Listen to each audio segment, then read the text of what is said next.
রাজধানীর শাহবাগে ছাত্রদল এবং কেন্দ্রীয় শহীদ মিনারে এনসিপির সমাবেশ আজ। এই মুহূর্তে শাহবাগে আছেন রিপোর্টার মনির হোসাইন এবং শহীদ মিনারে আছেন আলামিন তুষার। সরাসরি প্রথমে যাচ্ছি মনিরের কাছে।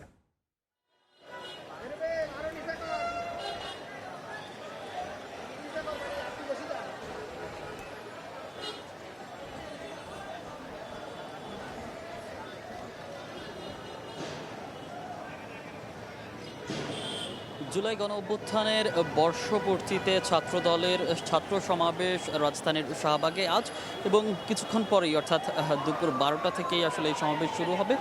ছাত্রদলের পক্ষ থেকে পুরো জুলাই জুড়ে যে 36 দিনের কর্মসূচি ঘোষণা করা হয়েছিল সেই ঘোষণা অনুযায়ী কিন্তু আজকের যে ছাত্র সমাবেশ সেটি হচ্ছে এবং শাহবাগের যেই মূল মঞ্চ ছাত্রদলের করা হয়েছে সেখানকার যে সামনে আমরা দেখতে পাচ্ছি যে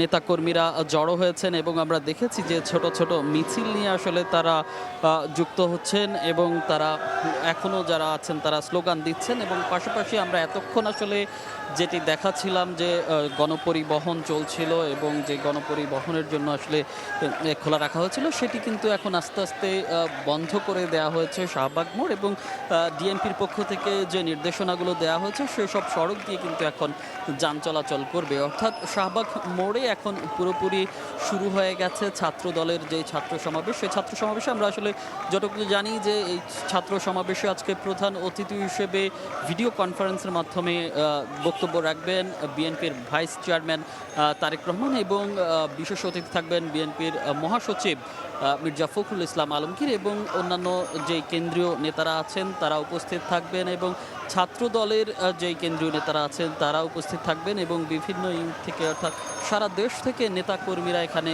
জড়ো হবেন এবং ছাত্রদল থেকে যেই নির্দেশনাটি দেওয়া হয়েছে আজকের এই ছাত্র সমাবেশে তারা কোনো প্রকার যেই ব্যানার ফেস্টুন কিংবা প্ল্যাকার্ড নিয়ে না আসতে নেতাকর্মীদের প্রতি অনুরোধ করেছে কেন্দ্রীয় ছাত্রদল এবং সেই ক্ষেত্রে আসলে কেন্দ্রীয় ছাত্রদল থেকে আরও নির্দেশনা দেওয়া হয়েছে, বলা হয়েছে যাতে কোনো ব্যক্তিগত কোনো শোডাউন কিংবা ব্যক্তিগত নামে কোনো স্লোগান না দেওয়া হয় সেসব নির্দেশনা দেওয়া হয়েছে এবং অর্থাৎ এই যে 12টা থেকে শুরু হওয়ার কথা ছাত্র সমাবেশ কিন্তু তার আগেই যে নেতাকর্মীরা তারা কিন্তু আসতে শুরু করেছে শাহবাগে। তো শাহবাগ থেকে ছাত্রদলের যে ছাত্র সমাবেশ তার সবশেষ এই ছিল আমার কাছে। এখন আমরা যাব কেন্দ্রীয় শহীদ মিনারে, সেখানে জনসমাবেশ করবে জাতীয় নাগরিক পার্টি এনসিপি। সেখানে আছেন আমাদের সহকর্মী আলামিন তুষার। আমরা সরাসরি যাচ্ছি তুষারের কাছে।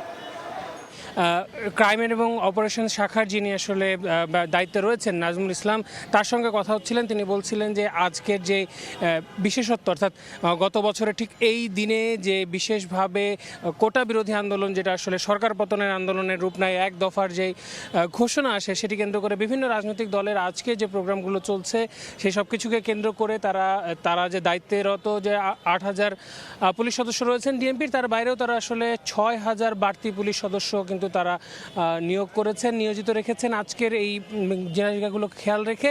তো যদিও তিনি বলেছেন যে তেমনভাবে যদিও অনলাইনে কিছু গুজব বা এরকম কিছু চলছে, তবে তেমনভাবে কোনো ধরনের নিরাপত্তার সংখ্যা কিন্তু তারা দেখছেন না।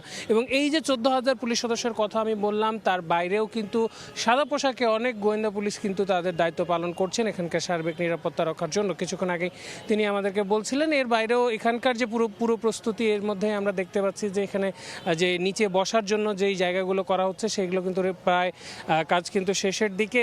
আমরা যতটুকু জানতে পেরেছি এখন পর্যন্ত এখানে লাল কার্পেট আসলে এখানে দেওয়া হবে এবং তারপর সেখানে আসলে নেতাকর্মীদের বসার জায়গা করা হবে এবং যেমনটা দর্শকের আগেও আপনাদেরকে বলেছি 12টা সাড়ে 12টার পর থেকে আসলে নেতাকর্মীরা আসতে শুরু করবেন।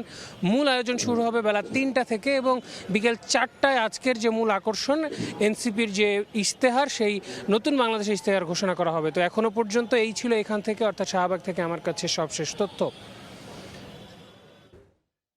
ছাত্রদল ও এনসিপি সমাবেশের খবর জানতে এখন সরাসরি ছিলাম শাহবাগ ও জাতীয় শহীদ মিনারে।